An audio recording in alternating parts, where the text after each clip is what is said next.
పరిశుద్ధులు ప్రియులైన దేవుని పిల్లలందరికీ యేసుక్రీస్తు నామములో శుభవందనాలు తెలియజేసుకుంటా ఉన్నాను. హోషేయ గ్రంథం 13వ అధ్యాయం 5వ వచనంలో ఒక అద్భుతమైన మాట ఉంటుంది. అందులో ఏమని ఉంటుందంటే, మహా ఎండకు అరణ్యములో కాలిన నిన్ను స్నేహించిన వాడను నేనే అని ఉంటుంది. కొన్ని మాటలు వినడానికి ఒక విచిత్రంగా అనిపిస్తాయి. ఇందులో ఆ కాంటెక్స్ట్ ఏంటంటే, మహా ఎండకు అరణ్యములో కాలిన నిన్ను అంటే అక్కడ ఇశ్రాయేలు ప్రజలను ఉద్దేశించి దేవుడు మాట్లాడుతూ ఉన్నారు. హోషేయ గ్రంథం అంతా కూడా రాబోయే కాలంలో వాళ్ళని ఎలా ఆశీర్వదించబోతున్నాడో దేవుడు, అంటే ముందు వాళ్ళు పడిన కష్టాలు, దేవుని మాట వినకుండా ఆయన వాళ్ళని ఒక క్రమంలో పెట్టే ఆ యొక్క డిసిప్లిన్లో అనేక రకాలైన బాధల గుండా వాళ్ళని వెళ్ళేటట్లు శ్రమలకు దేవుడే వారిని అప్పగించిన విధానం కూడా మనకు తెలుసు. అయితే హోషేయ గ్రంథంలో ప్రవక్త ద్వారా చాలా బ్లెస్సింగ్స్ వాళ్ళకు అందిస్తూ ఉంటాడు దేవుడు. అందులో ఇంకోటి కూడా ఉంటుంది, తామర పుష్పములాగా అతను రోజు రోజుకి అభివృద్ధి చెందుతూ ఉంటాడని ఉంటుంది. మంచుకు తడిసిన మంచుకి ఎలా అయితే వృక్షాలు తడుస్తాయో అలాగ నేను అతనిని అభివృద్ధి పరుస్తానని ఉంటుంది. ప్రతీది కూడా ఒక ఉపమానంగా, అదొక మెటఫర్ లాగా మనం దానిని ఆలోచించి ధ్యానించాలన్నమాట. మంచుకున్నటువంటి ఆ వృక్షం ఎలా ఉంటుంది, తామర పుష్పం ఎలా పెరుగుతుందో అలా వీళ్ళు కూడా పెరుగుతారు. అందుట్లో భాగంగా మహా ఎండకు అరణ్యములో కాలిపోయిన నిన్ను స్నేహించేవాడని నేనే. అరణ్యం అంటే యాక్చువల్గా అరణ్యం అంటే చాలా చెట్లు ఉంటాయి, దట్టమైన అరణ్యాలు ఉంటాయి. మనుష్య సంచారం లేని దాన్ని, మనుషులకి చాలా దూరంగా ఉండే వాటిని, క్రూర మృగాలు మాత్రమే ఉండేదాన్ని అరణ్యం అని అనొచ్చు. అందులో మహా ఎండ ఏంటి, అది చాలా చల్లగా ఉంటుంది, యాక్చువల్గా మంచి నీడగా ఉంటుంది. దానిలో ఎన్ని వనరులున్నా మనుషులు ఎక్స్ప్లోర్ చేయనటువంటి మంచి మంచి నిధులు అవన్నీ కూడా అక్కడే ఉంటాయి. కానీ అంటే అది దూరమైన పరిస్థితి. అటువంటి అరణ్యంలో మహా ఎండకి నువ్వు కాలిపోతున్నావు. అలాంటి పరిస్థితుల్లో నిన్ను నేను స్నేహించుతాను అంటే నీతో నేను స్నేహం కలుపుతాను అని అర్థం. అంటే ఇక్కడ అరణ్యం లాంటి మన పరిస్థితులు, మహా ఎండకి కాలిపోయినటువంటి మన సిచ్యుయేషన్స్, మనం ఉండేటటువంటి శ్రమలు. ఇక్కడ అరణ్యం అంటే మనం ఒకటి ఊహించుకోవచ్చు, అక్కడ మనుష్యుల యొక్క శక్తి తగ్గిపోయిన పరిస్థితి, దేవుని బలం మాత్రమే కనపడే పరిస్థితి. మన శక్తి అన్నిసార్లు పనిచేయదు. మనం అనుకుంటాం ఇది చిటికలో నేను చేసేయగలను, నాకున్న బలంతో, నాకున్న మంది బలంతో, నాకున్న డబ్బులతో నేను ఏదైనా కొనగలను, ఏదైనా చేయగలను, నేను చెప్తే ఎటువంటి అధికారులైనా సరే నా మాట వింటారు. ఇలాంటి మనం చాలా మంది దగ్గర వింటూ ఉంటాం, చూస్తూ ఉంటాం. కానీ మనకు అవన్నీ ఇచ్చిన దేవుణ్ణి మనం గౌరవిస్తూ ఏ పరిస్థితి అయినా ఆయన మహిమ కోసం, ఆయనకి పేరు తేవటం కోసం, ఇతరులకి మేలు కలిగించడం కోసం, ధనవంతుడైన వాడు తన ధనములో ఇతరులకి పాలిభాగం ఇవ్వాలి అని యేసుక్రీస్తు చెప్తా ఉంటారు. ఆ విధంగా మనం జీవించటం కోసం, అనేక మందికి మేలు కలిగించటం కోసం దేవుడు ఎన్నో వనరులు ఇచ్చారు. కానీ కొన్ని పరిస్థితుల్లో మనం ఏమి చేయలేని పరిస్థితులు ఉంటాయి. మనము నిస్సహాయంగా, బలహీనంగా, ఓడిపోయిన పరిస్థితుల్లో, ఎవరు లేని ఒంటరి తనములో మనం ఉంటాం. అటువంటి పరిస్థితుల్ని అక్కడ మహా ఎండకు కాలిపోయిన అరణ్యములో నువ్వు ఉన్నావనే పరిస్థితులు అనమాట. అంటే ఆ పరిస్థితుల్ని దేవుడు అలా పోల్చాడు. అరణ్యము ఉంది, అక్కడ మహా ఎండ ఉంది. అంటే ఎవ్వరు ఏ విధమైనటువంటి సహాయము చెయ్యలేనటువంటి ఒంటరి నిస్సహాయ పరిస్థితుల్లో మనం ఉన్నప్పుడు కేవలం దేవుడు మాత్రమే జోక్యం చేసుకొని మనతో స్నేహం చేసి ఆ పరిస్థితుల్లోంచి మనల్ని ఆయన దాటిస్తారు, తాను తోడుగా ఉంటారు అని ఆయన చెప్తా ఉంటారు. ఇటువంటి పరిస్థితులు బైబిల్లో మనకి, అంటే ఏది మనకి సందేహం వచ్చినా, ఏది మనకు అర్థం అవ్వాలన్నా సరే బైబిల్లో మళ్ళీ అందులోంచి దేవుడు మనకి కొన్ని దృష్టాంతాలు చూపిస్తూ ఉంటారు. దానిని బట్టి మనం అర్థం చేసుకోవచ్చు. అయితే బైబిల్లో కొన్ని ఒక 3-4 ఎగ్జాంపుల్స్ తీసుకుంటే, ఆదికాండం 21వ అధ్యాయంలో మనకు నిస్సహాయురాలైన స్త్రీ కనపడుతుంది. ఆమె హాగరు. ఆమె ఇంట్లోంచి గెంటివేయబడి తన కొడుకుతో పాటు, కేవలం ఒక నీళ్ళ సంచి మాత్రమే ఉంటుంది ఆమె దగ్గర, కొడుకుతో పాటు బయలుదేరి ఆ ఎడారిలో నడుస్తూ ఉన్నప్పుడు నీళ్లు కూడా అయిపోతాయి. అయితే ఆమె ఆ నీళ్ళ సంచిని అక్కడ పడవేసి కొడుక్కి దూరంగా కూర్చుని, ఇక వీడిని కూడా బనడానికి అప్పగించాల్సిందేనేమో, మేమిద్దరం ఇలాంటి పరిస్థితిలో చనిపోవాలన్నప్పుడు దేవుడు ఆమెకి ప్రత్యక్షమై ఆమెతో మాట్లాడి ఆమెను పిలిచి ఆశీర్వాదాన్ని ఇచ్చి, ఈ బిడ్డ గర్భములోంచి కూడా 12 మంది రాజులు వస్తారని ఒక ఆశీర్వాదం ఇచ్చి మనకు తెలుసు అదంతా కూడా ఇప్పుడున్నటువంటి గల్ఫ్ కంట్రీస్ ఆ యొక్క ప్రామిస్కి ఫుల్ఫిల్మెంట్. 12 మంది గొప్ప రాజులు ఆయన కడుపులోంచి వస్తారు, బహుధనవంతుడు అవుతారని దేవుడు తన బిడ్డ అయినటువంటి అబ్రహాము సంతానము తాను కోరుకున్న తాను దీవించాల్సి వచ్చింది అక్కడ. ఎందుకంటే అబ్రహామును బట్టి ఆయన దీవించారు. నిస్సహాయ పరిస్థితిలో అయిన బానిస స్త్రీ అయినా సరే ఆ బాలికని దేవుడు దీవించి అరణ్యంలోనే, ఇది లిటరల్గా నెరవేరింది. ఆ ఎడారిలోనే ఆమెను ఎదుర్కొని తనకి నీళ్లు చూపించారు. వారు అక్కడి నుంచి దూరంగా వెళ్ళి సెటిల్ అయిపోయి ఇప్పుడు ఎంత గొప్పగా ప్రపంచంలోనే ఎవ్వరు వాళ్ళని ఎదిరించలేనటువంటి స్థితిలో మనం చూస్తున్న యుద్ధ వాతావరణ పరిస్థితిలో కూడా దేవుడు వారు కలుగజేసిన ఘనతని, వారిని హెచ్చించిన విధానాన్ని కూడా మనం గుర్తు చేసుకుంటా ఉండొచ్చు. వాళ్ళు ఏ పరిస్థితిలో ఉన్నారు, దేవుడు వాళ్ళని ఎలా స్నేహించారో కూడా మనం గుర్తు చేసుకోవచ్చు. అది హాగర్ గురించి.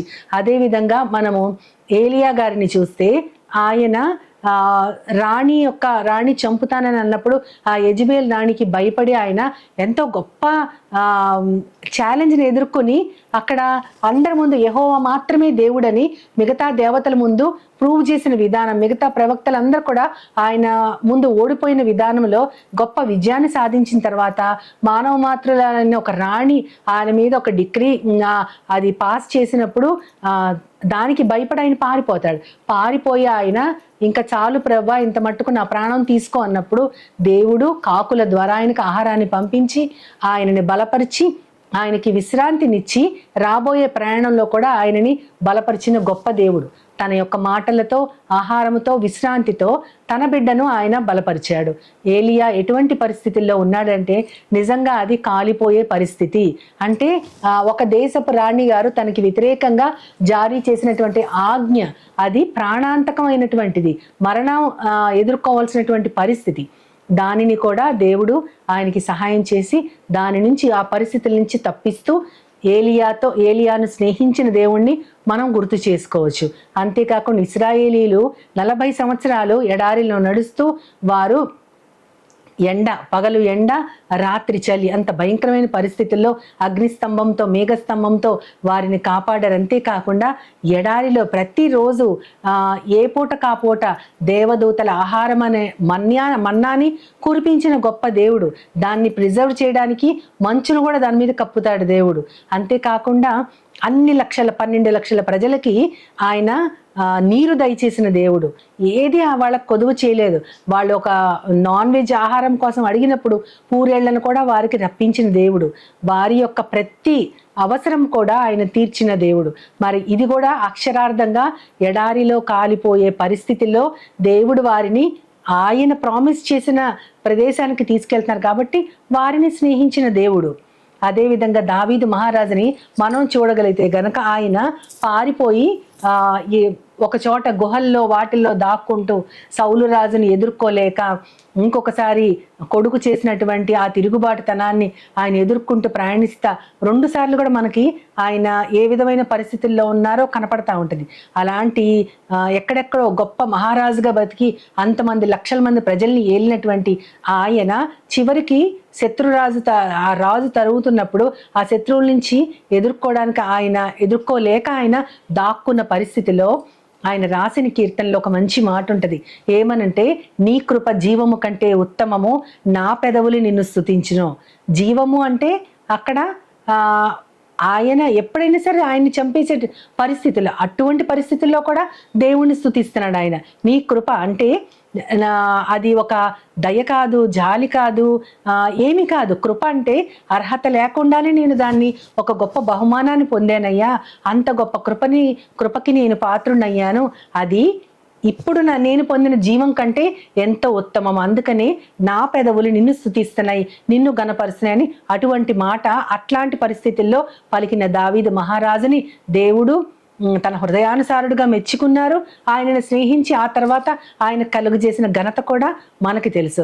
ఈ రీతిగా గమనిస్తూ ఉంటే మనము యేసుక్రీస్తు వారు కూడా ఎమ్మాయి మార్గంలో 2 శిష్యులతో ఆయన నడుస్తూ వారు యేసుక్రీస్తు వారి యొక్క శిలువ గురించి మాట్లాడుకుంటూ బాధపడుతూ ఉన్నప్పుడు లేఖనాల్ని వాళ్ళు గ్రహించేటట్లు, ఇదంతా దేవుని యొక్క ప్రణాళిక అని వారు తెలుసుకునేటట్లు, వారి కన్నులు తెరవబడేటట్లు వారితో పాటే మార్గంలో నడిచి వారిని తోడుకొని వెళ్ళిన దేవుడు. వారి నేత్రాలు తెరవబడినప్పుడు దేవుడు వారితో పాటు ఆహారం పుచ్చుకొని అక్కడి నుంచి అదృశ్యమయ్యారు. అంటే ఆయన ఎప్పుడైనా సరే మనకు కలిగినటువంటి ఆ పరిస్థితి ఏంటి, యేసుక్రీస్తుని దేవుడిగా ఆరాధించినటువంటి వారు సడన్ గా తమ నాయకుడిని సిలువేసిన తర్వాత ఆయన ఏ విధంగా అక్కడ బలైపోయాడని ఆలోచిస్తున్నారు, కానీ వాళ్ళకి లేఖనాల యొక్క ఆ యొక్క నెరవేర్పు తెలియదు. కాబట్టి దానిని అంతటిని కూడా చెప్పి వాళ్ళకి బోధపడేటట్లు చేసి వాళ్ళకి ఆదరణ కలుగజేసిన దేవుడు అటువంటి పరిస్థితుల్లో వాళ్ళని స్నేహించలేదా? ఇప్పుడు మన గురించి, మన జీవితానికి దీనిని అన్వయించుకుంటే, మన జీవితంలో ఎన్నో శ్రమలలో మనం వెళ్తూ ఉంటాము. మన జీవితంలో ఆర్థిక పరిస్థితులైనా, కుటుంబ పరిస్థితులైనా, మన ఉద్యోగ పరిస్థితులైనా ఎన్నో శ్రమలను ఎదుర్కొంటాము. ఎన్నో కష్టాలు, మోయలేనంత బరువు మనల్ని కృంగదీస్తూ ఉంటుంది. ఎవ్వరూ సహాయం చేసే పరిస్థితులు ఉండవు. ఎవరైతే మనకి సహాయం చేయగలరని అనుకున్నామో అక్కడి నుంచి కూడా మనకి ఏ సహాయం రాదు.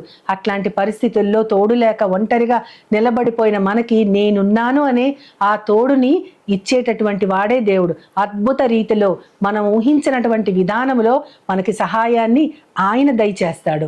ఎటువంటి పరిస్థితుల్లో, అది కాలిపోయిన పరిస్థితులైనా, అరణ్యపు పరిస్థితులైనా, ఒంటరి పరిస్థితులైనా, మన శక్తి తక్కువైపోయి దేవుని శక్తితో మనం కాపాడబడే స్థితినే అరణ్యపు స్థితి నుంచి దేవుడు స్నేహించిన స్థితిగా మనం చెప్పుకోవచ్చు. ఎవరికైనా సరే ఒక పూల పాన్పులాగా జీవితం ఉండనే ఉండదు. అందరూ కూడా ఒడిదుడుకులన్నీ ఫేస్ చేస్తూ వెళ్తూనే ఉంటారు. ఏదో ఒక సమయంలో దేవుని వైపు, నిజమైన దేవుని వైపు తిరిగేవారు ఖచ్చితంగా ఆయన ఆకర్షించుకునే విధంగా మనకి శ్రమలు వచ్చినా సరే ఆయన చూస్తూ ఉంటారు. ఆల్రెడీ ఆయన వైపు ఆకర్షించబడేవారు మరింత బలంగా పనిచేయగలిగేటట్లు మనకి వచ్చిన ప్రతి పరిస్థితిని ఆయన సాక్ష్యంగా వాడుకుంటారు. అటువంటి సజీవ సాక్ష్యాలు లాగా, దేవుడు మనల్ని స్నేహించినటువంటి ప్రజలలాగా, ఆయనకి ఇష్టమైన కుమార్తెలం, కుమారులంగా దేవుడు మనల్ని ఆల్రెడీ ప్రతిష్ఠించుకున్నారు. కాబట్టి ఆయన ప్రతిష్ఠించుకున్న దానికి విలువనిచ్చి మనము కూడా ఆయనకి తగ్గట్లుగా బ్రతకడానికి చిన్న ప్రార్థన చేస్తూ ఆయన సహాయాన్ని కోరుకుందాం. ప్రేమ నమ్మకం గల నా ప్రియ పరలోకపు తండ్రి, భయంకరమైన ఎండకు కాలిపోయిన అరణ్యములో ఉన్న పరిస్థితుల్లో ఉన్న ప్రజలను ప్రభ, వారెవ్వరైనా సరే స్నేహించిన వాడు మీరే ప్రభ నాయన. అయితే మీరు ప్రతి శ్రమ కూడా మీ యొక్క మహిమ కోసము వాడుకుంటారు ప్రభ.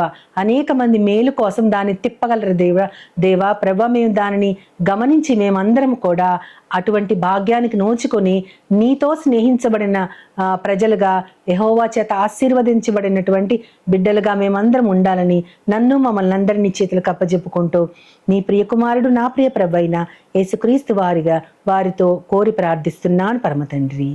ఆమేన్, ఆమేన్, ఆమేన్. వందనాలు. As Jesus now, He's always near, with open arms, He's always here.